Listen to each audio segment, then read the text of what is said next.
Insurance isn't one size fits all. That's why customers have enjoyed Progressive's Name Your Price tool for years now. With the Name Your Price tool, you tell them what you want to pay, and they'll show you options that fit your budget. So whether you're picking out your first policy or just looking for something that works better for you and your family, they make it easy to see your options. Visit Progressive.com. Find a rate that works for you with the Name Your Price tool.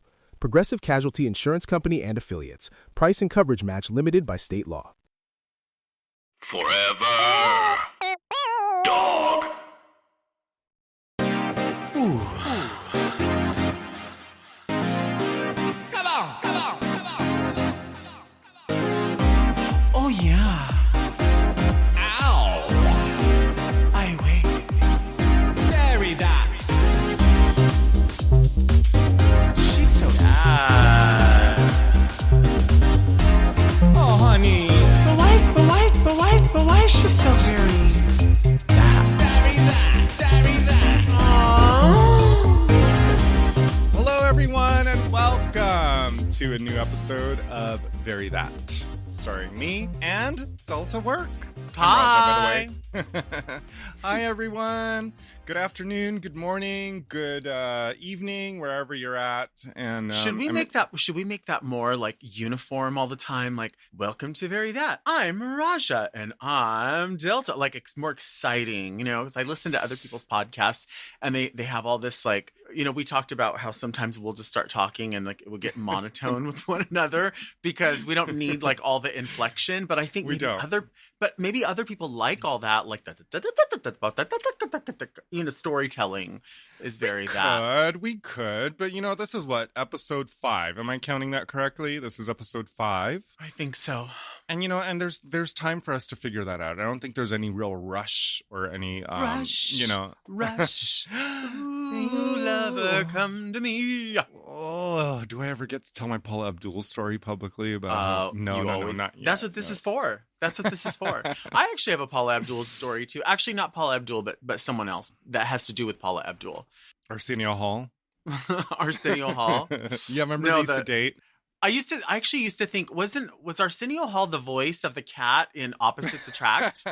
Was he the voice? The scat cat? Yeah, you're a scat cat. You're a scat cat. Hafa. Fee. Anyway, I gotta admit something to you, and I hate to be so serious right at the beginning of it, but you know, this is already afternoon here in Los Angeles, and so I spent a good part of the morning just catching up on new Netflix stuff. Like, you know, I love Netflix. I love the idea that we are, you know, in 2020 we have access to anything we want to watch. Mm-hmm. You know, you can find it anywhere. And Netflix recently loaded up a whole new group of movies, starting with, hold on, there's a Dolly Parton documentary. Oh, can't wait. Mary, you haven't seen it? No, I haven't. It is so good. It is so good because it kind of limits the conversation of Dolly Parton to the people who really have great or just really solid opinions of her. Not just like, I'm a fan, but these are people like Jane Fonda is interviewed on it, Lily Tomlin, Kylie Minogue. You know, and it's this beautiful documentary on Dolly Parton. So that got me started.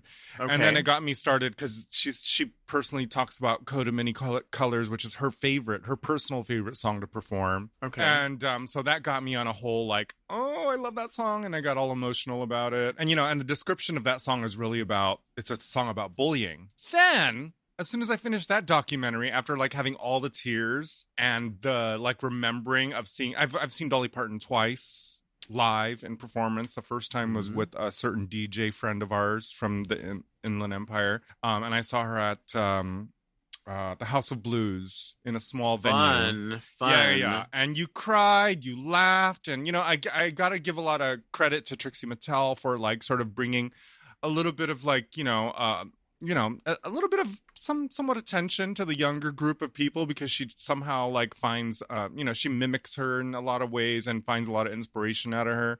But ultimately, it is the Dolly story. I've been to Dollywood 3 times. I love Dolly Parton. I love Dolly Parton too.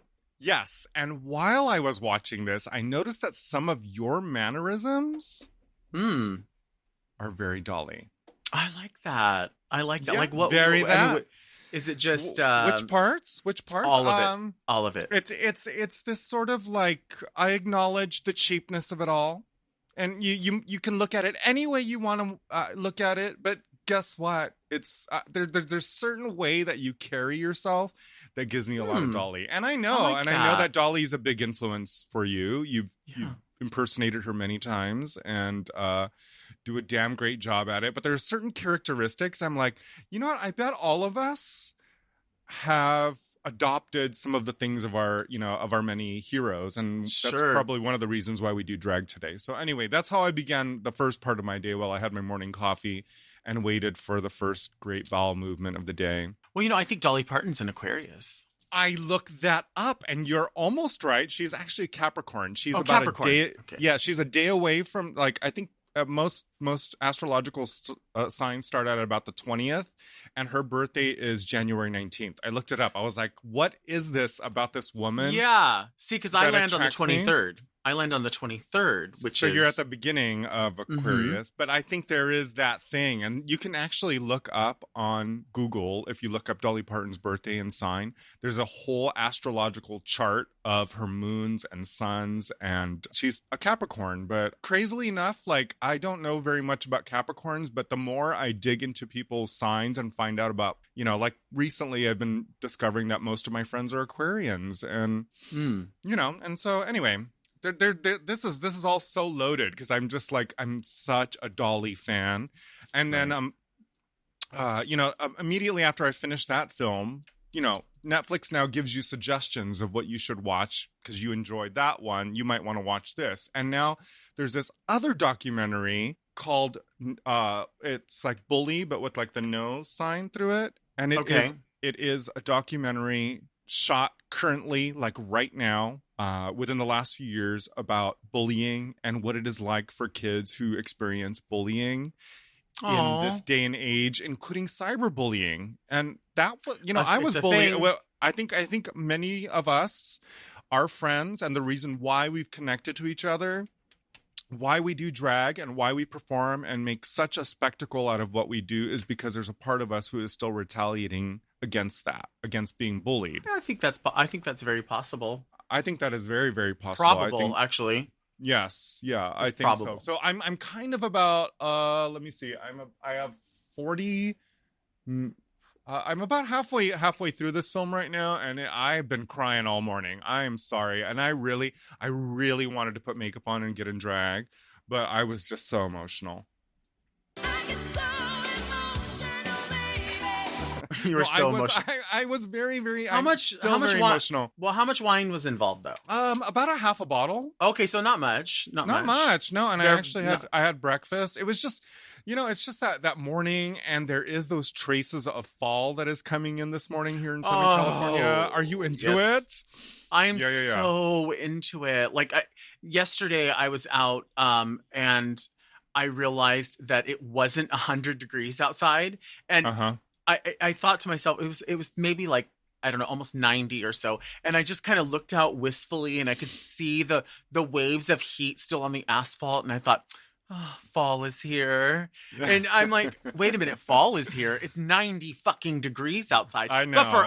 But for us in October, I mean, that's about all we're getting. So a 10 degree decrease, that's a new season for us, It really is. And I'll take it. I'll take it.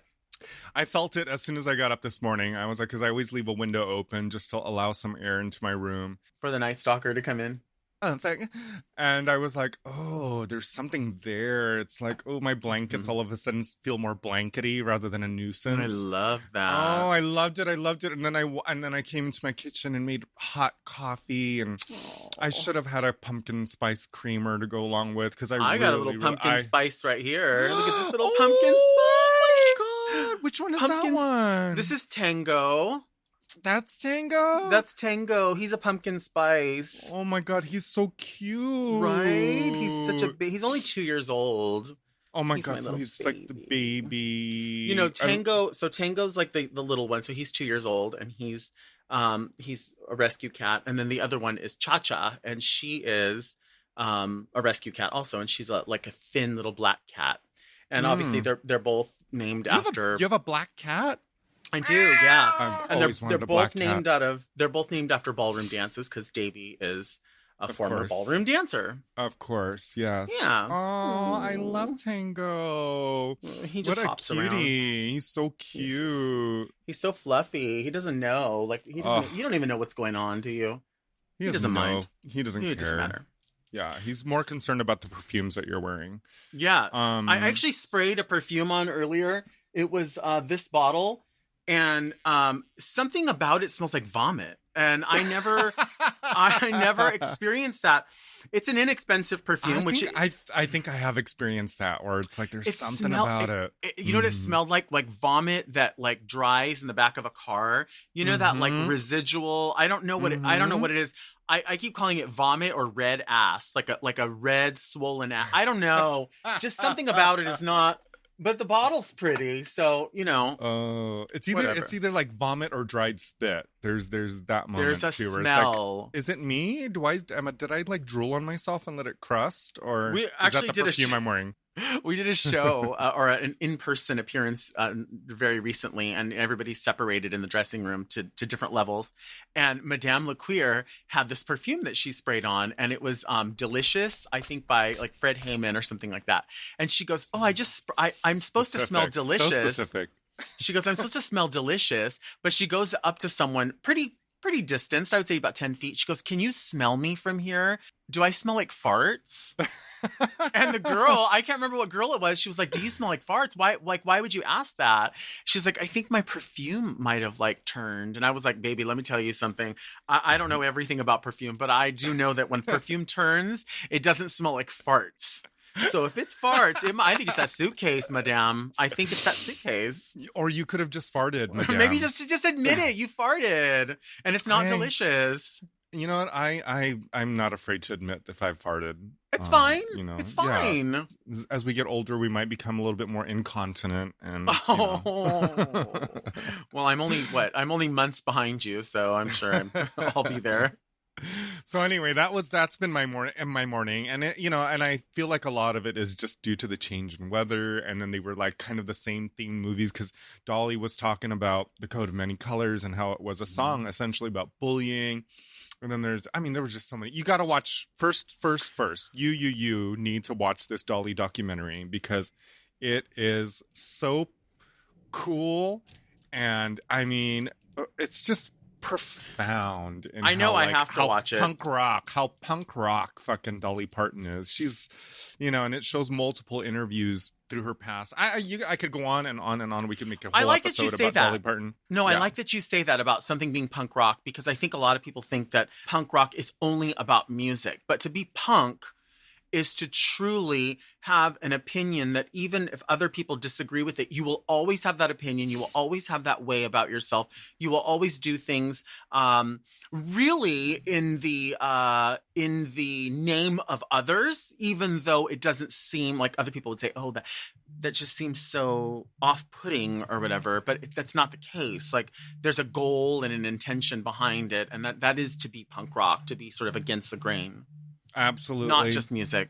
Yeah, absolutely. It is a philosophy. It's an attitude. Yes. Yeah, but Dolly Parton, there's actually a scene of her in the 80s and her 70s. I don't know. But she goes to like England for the first time. And in the audience, in her first visit to England was during the punk period. And in the audience is a bunch of punk rockers with mohawks. And she's like, "Hi, Love y'all." it. She's like, I've been way more punk rock than y'all ever was, or something like I that. love. And I was just like, my heart completely burst out of my chest. Sure. With that said, let's take a quick break, and we'll come back to something. See something. See something. Chime is changing the way people bank. They offer the most rewarding, fee-free banking, and it's built just for you. I don't want to interrupt here, but I want to chime in. They're not like traditional old banks that charge you overdraft and monthly fees. Plus, they have thousands of fee-free ATMs. There's nothing more frustrating than added fees when you're just trying to access your own money. Exactly. So with Chime, you are not just switching banks, you are upgrading to America's #1 choice for banking with a Chime checking account.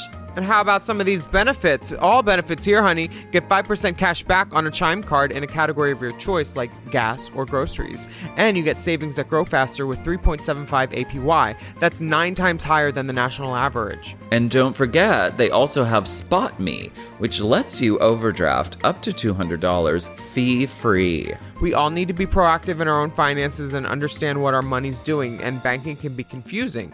There's so many hidden fees and policies that are different at each bank, so you have to look out for you, and with Chime you can do that. Yes, God, and don't just settle. Find what works for you and get the perks and benefits that are beneficial to your life. Check out Chime. Honey, I did. I'm a Chime user, and Chime is not just smarter banking, it's the most rewarding way to bank. Join the millions who are already banking fee-free today. Head to chime.com/drag. That is chime.com/drag. It only takes a few minutes to sign up. Chime is a fintech, not a bank. Banking services provided for MyPay and Chime Card provided by Chime Bank Partners. Optional products and services may have fees or charges. Stated annual percentage yield and cashback for Chime Prime only. No minimum balance required. Checking account ranking based on a J.D. Power survey published October 20th, 2025. For more information on APY rates, MyPay, SpotMe, and travel perks, go to chime.com/disclosures. This podcast is brought to you by Squarespace. Squarespace is the all-in-one website platform designed to help you stand out and succeed online, whether you're just starting out or scaling your business. Everybody needs a website. Otherwise, you're just out there making your business happen with what? Word of mouth? No, ma'am. If you've got a passion project that you're starting, if you want to start making drag watches that are purely ornamental, made for the sole purpose of a queen touching her wrist during lip sync when the song lyrics say, "Time." That idea is brilliant and needs a website. This is why you need Squarespace, because Squarespace gives you everything you need to claim your domain. Showcase your offerings with a professional website, then you can grow your brand and get paid all in one place. Plus, they have integrated SEO tools, which means search engine optimization, I think, so you can show up more often on search engines. And their Blueprint AI design tool, which can get a fully custom website built in just a few steps if you want to do the whole AI thing. Plus, you can connect your socials, set up easy ways for your customers to buy your products, and even schedule appointments with you. It's all right there on Squarespace. I've scaled a number of businesses in my time, and they have all needed websites because websites just legitimize you, you know? And Squarespace is a great spot for a creative person like me who needs to make a website and has great ideas but doesn't necessarily know the HTML, QRL, TMV of it all, you know? Because I'm not an IT whiz at all. But Squarespace makes it easy for me to select what I want and then put out a wonderful website. And it could be the same for you. You need to check out squarespace.com/drag for a free trial. And then when you're ready to launch, just use the offer code DRAG to save 10% off your first purchase of a website or a domain, which is kind of the same thing. Squarespace.com/drag.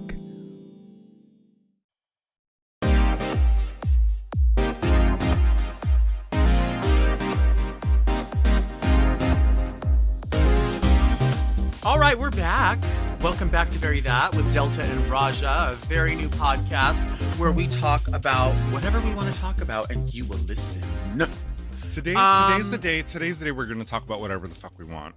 Yeah, well, I mean, I feel like that's been every day. Hasn't it kind of been? It's kind of like that. We sort of have an outline of what we'd like to talk about and touch upon, but mostly we talk about whatever we want. Mostly we just moan and make weird noises for no apparent reason and talk about I'll talk about the same thing over and over. You know, I'll talk about this over and over. I don't care who's listening. Right. I don't care in corporate who's listening to that because people are like, you complain a lot about fucking coffee. And you know what I do? I actually thought about having my own OnlyFans, and my content would be exclusive complaints things I don't complain about on social media. I would save that for my subscribers to find out what I'm really upset about. I don't think that is a terrible idea. I actually think that's a great idea. You can use OnlyFans however way you want to use it. I can't imagine, or I can imagine you showing your dick and pussy, but Well, and I know people that, I yeah. just really quick have to hit on this. I've been seeing it more and more, especially with the pandemic. People are putting up their electronic payment platforms and things like that just to, make their rent and all that stuff. Of course. And I see more and more people launching OnlyFans content. And it's so interesting to me how many people in this fucking day and age will shame someone for making pornographic content or adult content, but are going to sit back in private and consume that content. So what is the problem with people doing? I mean, if you listen, once upon a time, I thought to myself, like, oh, if I had the body for this, you know what? I already have the body for it. I have the body for whatever, because there's somebody that wants to consume that content. And even if there's only one person, well, then that one is enough. But I am here to say that it's pretty fucking hypocritical to read people for creating adult content, but then consuming that content in private. Do you know what I'm saying? Anyway. I don't read anybody because I am actually a patron and a customer of OnlyFans. I follow a few. Absolutely. And Support your friends. I enjoy self-pleasuring as my friends expose their, genitals not freely, probably about $9.99 a month. Aja's got one, so I might subscribe to Aja and help her out. Why not? Because I know she's packing, and I want to. Why not? I want that dick to tell me the future, because she's very like psychic and mystical and stuff. But, you can make that connection. Please, make a why connection. not? Yeah. So listen, from the annals of the inbox. Speaking of we annals. Speaking of annals, you can read. People can write to us. People have been writing to us, and if anybody's listening right now, and you want to write to us, and you want to ask a question or provide a comment with a topic of conversation that maybe we've hit on and we should talk about more, send us an email to deltaandraja@gmail.com. And we have two letters, so we're going to hit on the first one. Our first letter is from Brian. Hey, chicas, do you see something? I absolutely love what you both do and love you guys loads. Ooh. Hi, fag. I'm from the UK, okay? So what I've heard... And he said chicas? He said chicas. People say chicas in the UK? Well, he does. Brian does. Because he saw something. He saw something. I'm from the UK, okay? So what I've heard is that in America, the land of dreams, the gays will discriminate against foreskin. I just want to know, is that true? Because girl, over here, foreskin is like Willem's beard, easy to find. Oh, that's fucked up. Oh, man. I never see Willem's beard, but I guess maybe, I don't know. You can see my beard sometimes, but I have a beard right now, so. P.S. I have COVID and I'm isolating and I'm going nuts, but your podcast is keeping me sane. Thank you so much, Brian, aka Cashier number 4. So he's asking if people in the United States are disproportionately more likely to discriminate against foreskin than in the UK or other parts of the world. What is your experience? My answer is yes. And let me go back to what's the person's name? Brian, cashier number 4. Brian, I hope that by the time this airs that you're feeling so much better, because part of your paragraph there was that you have COVID right now. So do take care of yourself. And I hope you feel better very soon. But to the question, yes, I think we are very discriminatory against foreskin, and I find it ridiculous. That's where Agreed. I'll start it. Yeah, I find it ridiculous because, first of all, that's how your dick is supposed to be. Right. That is how your dick is supposed to be. And we have just grown accustomed to Judeo-Christian, Western religion kind of idea of like desexualizing or removal of sexual feelings down there, that we've become so used to the idea of the lack of foreskin as being normal. And this is thousands of years worth of religious. I mean, ultimately, the only reason why anybody would rid of foreskin is because of religious reasons, wouldn't you think? Yes, no? And but the thing is, it all is so evident in ways that are not sexual, but that trickle down, and it's about shame. right? It really It's about is. shame. If you think of, and I think about this all the time when I hear people say when they're talking about dressing their body.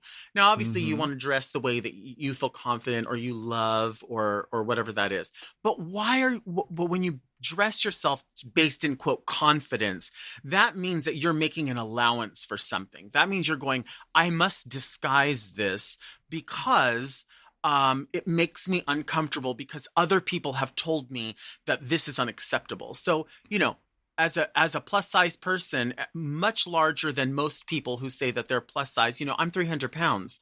So when I go somewhere and I look to buy something off the rack, especially for drag, I will see something that is see something that will say, oh, here, you like that dress? Here's something to cover up your arms. You can buy this to cover up your arms because it's considered shameful and unsightly to have your, fucking bingo wings out. But that's the way this body is at this point. Doesn't mean that it can't be changed if I choose to change it for whatever reason. But with the idea of the foreskin, it's another issue of shame. Oh, don't tell anybody. Don't take a picture of it because we've been told that the most beautiful penis is a circumcised penis. So those are the ones that you want people to have pictures of. That's what we've been told. That's the way it's supposed to look. It's supposed to look like a porn star, or it's only worthy if it's 7 inches or more. That's what we're told. That you can enjoy whatever it is that you want to enjoy, and you can appreciate whatever. But to shame someone for essentially being born, like that's the born form of the penis. Right. What is so shameful about that? I don't understand. But in other ways, you see these underwear that are being sold that say, oh, well, slip your dick and your nuts through this sleeve to make yourself present like you're larger than you are, so that when people see you, they'll go, oh yeah, you must have a really big dick. I can tell in your underwear. And then what happens when you pull it out of the ring? Then people see the truth. Do you see what I'm saying? Or the panties now that are constructed as gaffs to conceal it, and yes. What is, there's a fascination with genitals that could be its own 2-3 hour episode that we could talk about, because we have been obsessed with genitals for a long time. Yes, Brian. Yes, Brian. Yeah. You are right. Yes, Brian is right. In America, we are definitely very discriminatory against foreskin. And it is, in my experience with all the dicks that I've had, I've always been sort of envious to the men that I've encountered, or the penises. I don't want to put all penises on men. No, not at all. I'm just saying all the penises that I've encountered that have had foreskin, I've always been very envious, because I realize that there's a certain thing you do to it that allows a sensitivity that I would never be, I as a person who is without, I would never be able to experience it in the same way. So right. I'm mostly now, as I've become older, I don't discriminate. I like dick. Oh, no, thick. Well, listen, we have one more letter, and I'm guessing based on the name that we might know who this person is. Okay. This letter is from Ozma. Of Oz. Yes. Ozma of Oz. I know Ozma of Oz, yes. Hey, ghouls. Since I know you've both performed locally and abroad in venues both old and new with interesting histories, have you ever come across an unexplained or spooky situation while at said gigs, i.e.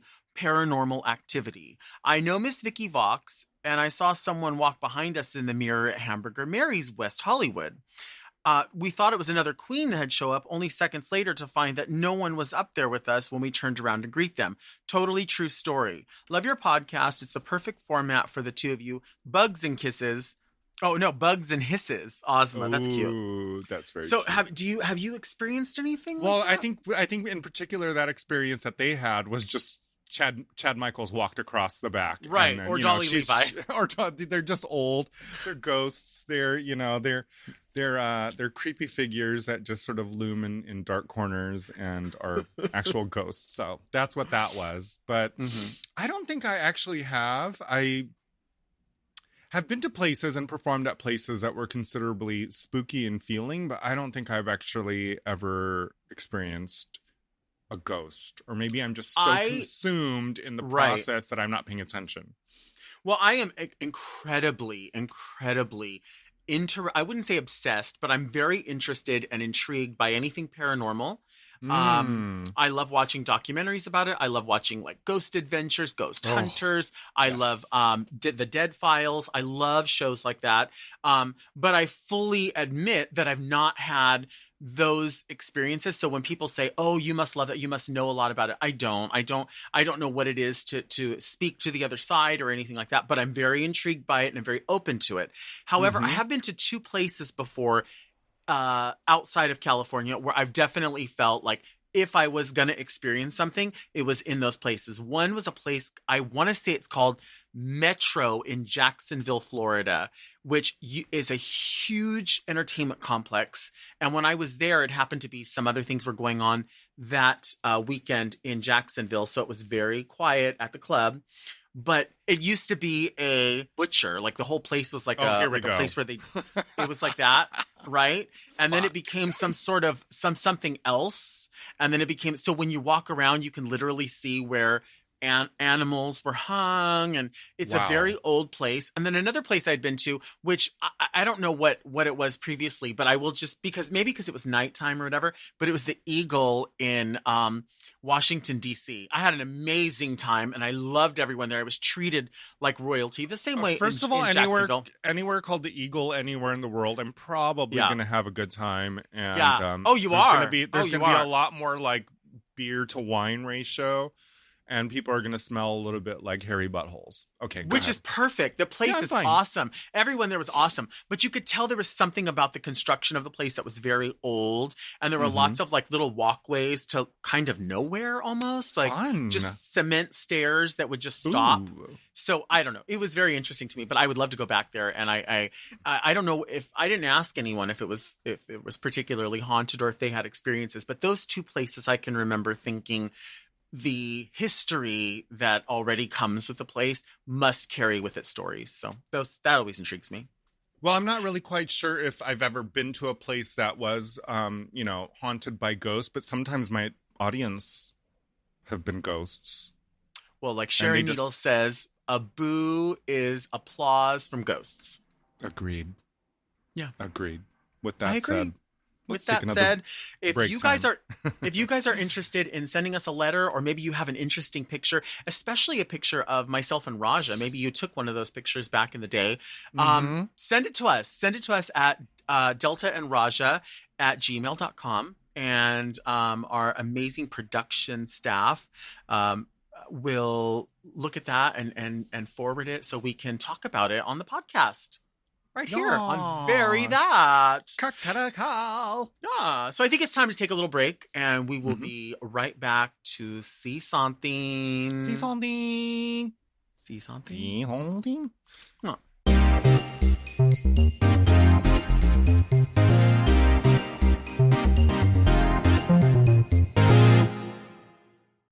So you're running out of closet space. The good news? You don't need to stop shopping. You just need to start selling with The RealReal. The RealReal is the world's largest and most trusted resource for authenticated luxury resale. Whether it's that mini bag that can't even fit your phone or those boots you never fully broke in, The RealReal handles everything from photography and copywriting to shipping and pricing. So you can just sit back, get paid, and make room for things that actually feel like you. And with 10,000 plus new arrivals every single day from top designers like Prada, Celine, Louis Vuitton, and Loewe, all for up to 90% off retail, you're bound to find something perfectly on brand to fill that extra closet space with. Plus, this May only, you can get an extra $200 to shop when you sell for the first time. Make room for what feels like you. Go to therealreal.com to start selling and get your extra $200 to keep shopping at therealreal.com. That's therealreal.com. Terms apply.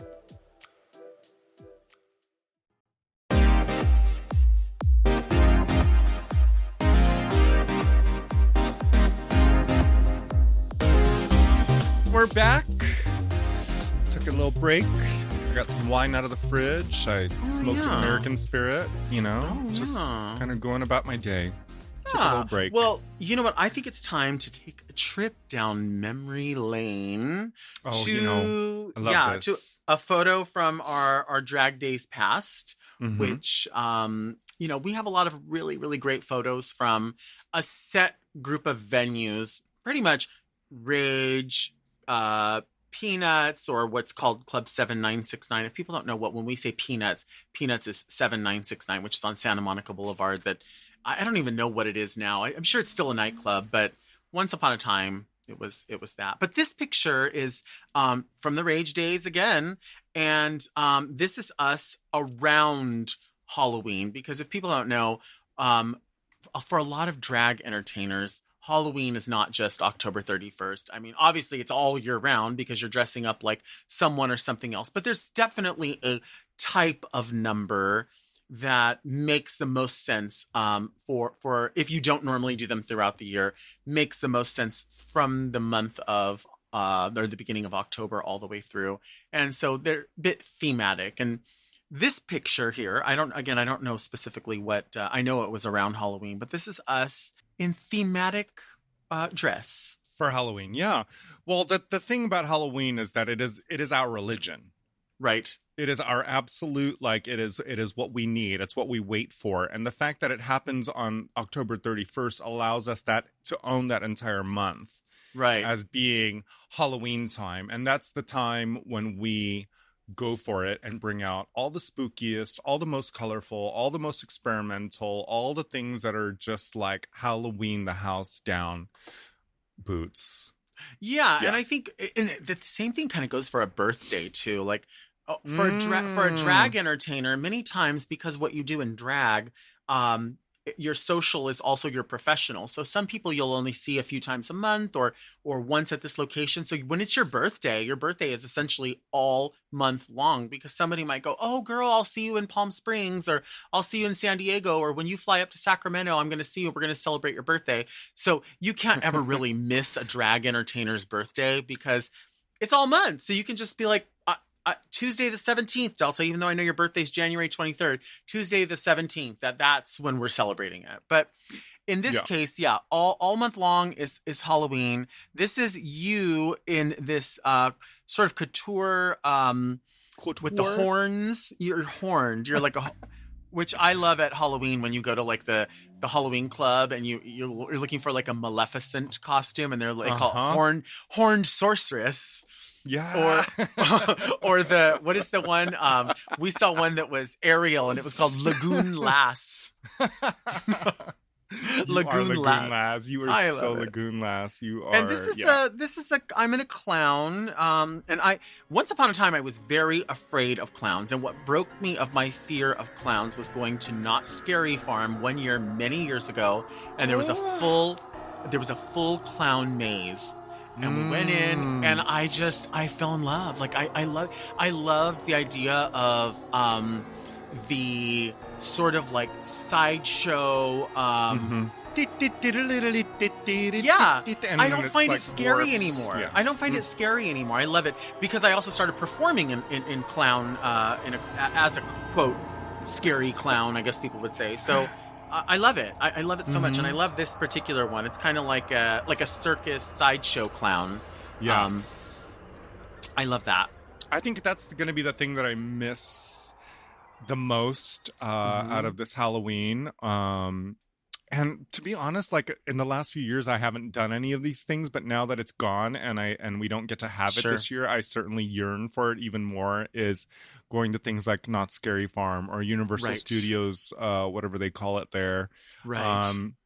And I love those. I've been, I love a good maze. In fact, back in the 90s, in the early 90s, when I first got fired from my job at MAC Cosmetics, I worked there for like 8 months and I was late all the time. And I got fired from Nordstrom, and it was during the fall. And I was hired by a friend who worked at Knott Scary Farm during the haunt. And I did makeup for like that entire Halloween season. And I was maybe... how old was I? Maybe 20 years old, 19 or 20 years old. So that is my favorite. That's one thing I love and will miss this particular Halloween season, is being able to do that, even though I haven't gone in the last few years. I actually thought that I was going to spend my Halloween this year in Mexico, because I planned on going to Puerto Vallarta just to get away and see some friends. But then I realized that the election was November 3rd. So I was like, no, Right. I guess I'm going to stay home and leave the day after. So anyway. Yeah, no, I know what you mean. Like, I feel like I've taken so many things for granted that I thought were always going to be there. And I would always have the option to go to Knott Scary Farm. And I remember once upon a time, not just going It's to Knott literally Scary down Farm. the street from you. It's like down the street. Literally like 3 exits up. You know, it's not just that, but like, I remember once upon a time, we always took for granted that Elvira would always be at Knott Scary Farm. And then when we realized there was going to be an end to that part of the era, like it was the face of it was going to change. Not that it was never not going to be good again, because it's always going to be great. But that element was something you always knew, we're going to go see the Mistress of the Dark at some point when we're there. There was one thing we used to like to not just get the tickets for Knott Scary Farm, but we would get the like VIP experience that had the buffet. And so beforehand, you would go when it's still kind of light out, and you would get in line, and you would go into this buffet that was set up by, the Mrs. Knott's Chicken House. And it was the chicken house Yes. and the pie, bitch, the pie. Yes. Was it like boysenberry or something? Yes, shit? and they would have characters come in and kind of saunter in and out while you were eating, and you would plan. You would have your map, and you would plan out like, okay, we're gonna do this first, we're gonna do that, we're gonna go watch the show, we're gonna, the thing was always, if you got too scared of the street characters that would be walking around scaring you, you would just jump into a retail store, because they couldn't go into the retail store because you might knock something over. So I was always the one that just had bags of saltwater taffy because I got so goddamn scared. I'm like, oh, I have to go buy something. Or, oh, you guys are going to go over there. Let me hold everyone's jacket. So Oh my God. I miss it. I miss that whole experience. And of course, everyone would go and be like, oh, girl, this is lame. Oh, you're lame. And oh, God, I'm not scared. But it's the camaraderie, and it's that experience, and it's just an institution. It's an institution to go to Universal and all of that. Well, there's two schools of it, because I think that Knott's Berry Farm or Knott Scary Farm always had a little bit of that hoodness. Yes. It was that it just had that tinge in the air. It was like it was it was Stevie Nicks, but it also involved an Ocean Spray Cranberry bottle, Love. Yeah, it was so that's I'm gonna miss that a lot. I'm definitely gonna miss it. And what I've seen in a lot of friends like stories and Instagram like posts and stuff is that there is still a continuation of this idea. Like, people are still decorating their homes, which excites me and makes me happy that Halloween hasn't died through the pandemic. We're just kind of going through it in another way. Well, there are, in fact, people have found their way around it, and they're doing these things where you take your car and you pay a certain price for everyone in your car. So if there's 2 people or 5 people, however many, and you stay in your car and you drive through mazes. So it's something people are trying out, and you can actually do it. It's a real thing. And I've also seen where you can do like a dining with Jack and Sally is a thing. You can, they're done socially distanced. I have not experienced any of them, but I've seen it come across my Instagram, and I've heard people talk about them. So there's options out there. But, for someone like myself, because I am able to work in a restaurant environment and be in drag, I'm still able to wear my Halloween costumes and or do my Halloween fair, if you will. I even have sitting over here on the mannequin I love that you use the word fair. I've been listening to you, but I love that word fair. I do too. F-A-I-R-E. Is that it's F-A-I-R-E, right? Fair. F-A-R-E, fair. F-A-R-E. F-A-R-E. Okay, fair. Unless we're going to the Ren Fair, which is coming up, and who knows if they're gonna do it. Yeah. But I have 2 newer things over here. I have a Daphne from Scooby-Doo. Remember Daphne? That's fun. So Gigi Good. Oh, does she do that too? Are you Gigi Good? Oh, you're giving me Gigi vibes. Oh, it's very Gigi Good. It's so Gigi Good. It's very that. You're very Gigi. You must be inspired by her. Yes. And then the other one is Endora. Endora. Do you remember Endora? You don't remember Endora. Of course I remember Endora. Endora, changed my life. She is the mother of Samantha. By the by, I just got a message, oddly enough, from Ozma. I think it's the same Ozma that wrote us the letter. If it's the same person, there's no other. If there is the same person, that we're talking about my drag daughter who sent this message, and sent this email. But she sent me a thing where the creators of American Horror Story have launched an internet contest that I plan to win. And it Okay. is $25,000 to the person who uploads a picture and or video of themselves as a character from the new television show Ratched. Now, I told you I'm obsessed with anything. My favorite season of American Horror Story was always Asylum, because I'm obsessed with the 60s and the idea of medicine as such a frightening piece of horror. I think there's something very Right. scary about a hospital. And also, I live about 2 minutes from Metropolitan State Hospital, which is essentially at one time was considered an quote an insane asylum, and it is Okay. very old. There's doctors' homes on the premises. It's all dilapidated, and only parts of it are in use. So when Ratched came out, I was like, oh my gosh, this reminds me of another telling also of that time period of American Horror Story, Asylum. Mhm. And so anyway, I plan to win that $25,000. So I am just, calling all, I don't know. I don't have a name do you have a name for your fans or your followers? Are they called like the I used to Rajettes? I used to call him Entourage. Oh, that's right. Yeah, back in the like Twitter days when that hashtag was necessary. But I like now that. I'm like, follow me or not. Yeah, You know, because I you're always gonna- feel like it's a little bit lofty to like call. I don't like that, because I'm afraid people are going to be like, well, bitch, how many people really are like, you know what I mean? So I don't have like necessarily workers, but I guess I could call them employees because they report to work. But no. So shit. When I get my shit up, I want to win that $25,000. Didn't you win? I won think you will. 70 I think I won will. 75, and Yeah. but no, that's a lot of money. But I think you will, Girl, because you're I think so, I will. You're so detailed, and like like it's Where are they? Are they $25,000. over here? I already have the pins. I ordered the pins online, so they would be exacted. But listen, a lot of people, whoever's gonna, it's just an idea. Are of you something gonna fun. do an actual Ratched? You're gonna do her as character, or I don't know. All I know is that we had to really track down this fabric, because the fabric was, it's one thing to just go get anything, but then I was like, we need it to be, this. I fall back on what Hunter used to say to me, and I've said it before. I've probably said it on the podcast before, but it really is a piece of something I carry with me at all times, and that is, especially when you are a plus size performer or plus size entertainer or plus size drag, whoever, people are already not having much of an expectation.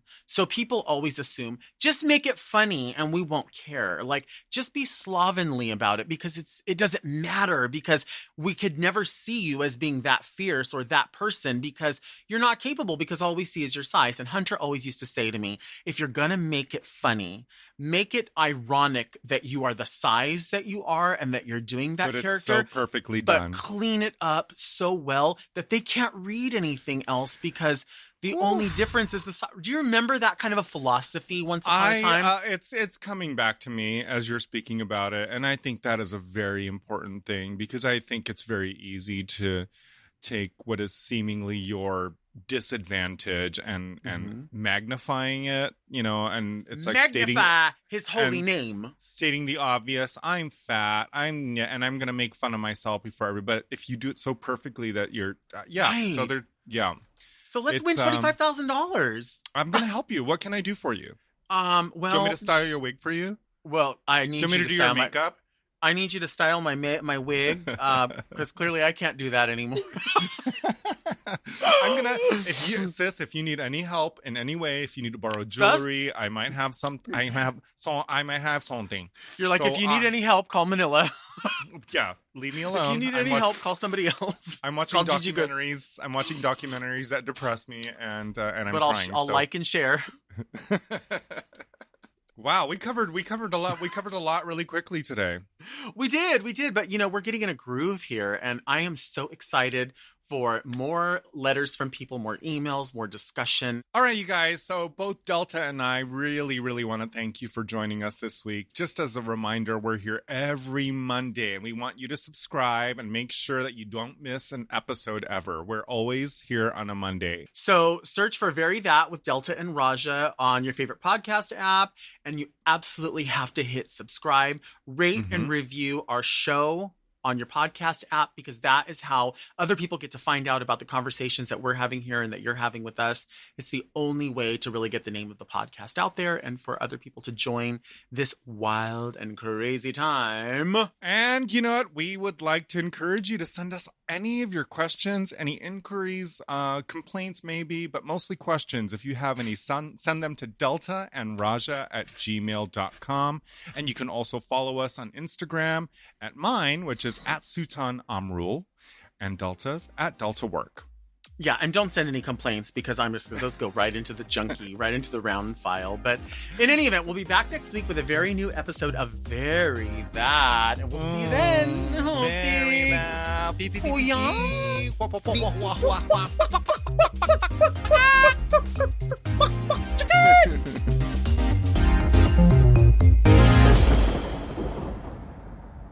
Forever Dog. Very That is produced by Forever Dog and Moguls of Media, aka M.O.M. Hosted by Delta Work and Raja. Music, sound design, and editing by Will Pitts. Produced by Big Dipper. Executive produced by Willem Belli, Alaska Thunderfuck, Brett Boehm, Joe Cilio, and Alex Ramsey.